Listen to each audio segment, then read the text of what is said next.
All right, you'll note in this picture, this is just directly after contact, and some of the positives taken from here is that you'll note that his head is actually right almost directly over his back knee, and therefore you see the proper angle actually of his head behind his front leg. So his head doesn't travel forward. It allows his body, if his head doesn't travel, allows his body to rotate properly.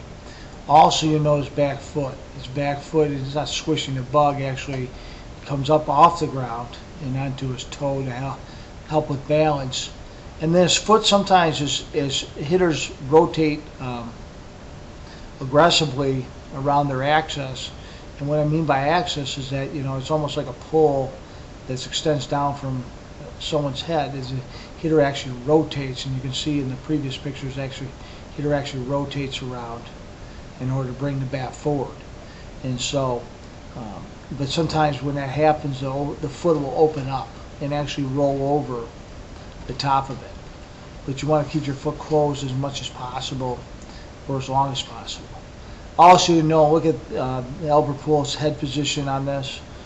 His head is directly in the contact area, even after contact. He's now looking to see where the ball went.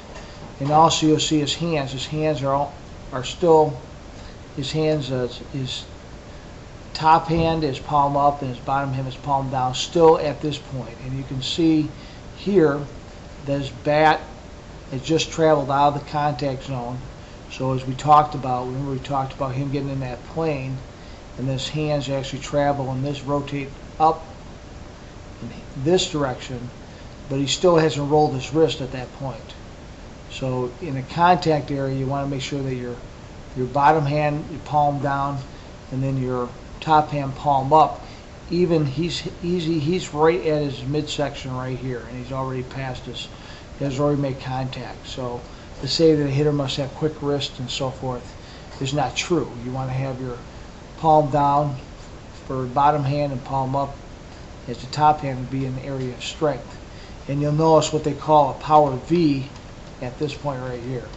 You can see that he has great extension, and also you can see that power V right there after contact. So this is a great example of a just after contact point, and where your weight should be, head down, and where your hands should be in your stance.